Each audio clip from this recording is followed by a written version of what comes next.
आसिबा परवर्ती खबर को सांतरापुर ग्राम पंचायत स्तरीय महिला महासंघ गठित अनुगुल जिलार जरपड़ा थाना तथा बंगपाल ब्लॉक अंतर्गत सांतरापुर ग्राम पंचायत स्तरीय महिला महासंघ बैठक शुक्रवार स्थानीय पंचायत ऑफिस परिसर में अनुष्ठित हो जाइछि।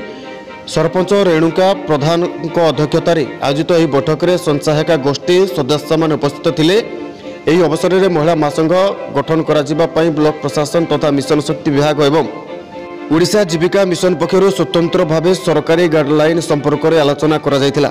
यह महासंघ गठन कराजिबा लक्ष्य उद्देश्य यार आवश्यकता एपरिक कि सफलता उपरे आलोकपात करा जायतिला। शेष में सर्वसम्मित कर्मे महासंघ जीपीएलएफ सुपरिचालना निमित्ते एक कार्यकारी कमिटी गठन करा जायतिला।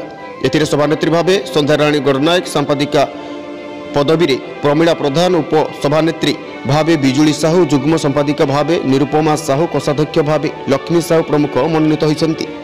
एही बैठक में वरिष्ठ गोष्ठी सहायिका ममता साहू और झुनु बेहेरा जोगदे सभा कार्य परिचालना करथिले। एथिरे प्राय 66 महिला संचायक गोष्ठीर कर्मकर्ता तथा सदस्य माने उपस्थित थिले। अनुगुलरू चैतन्य साहू रिपोर्ट जेबीएन टीवी।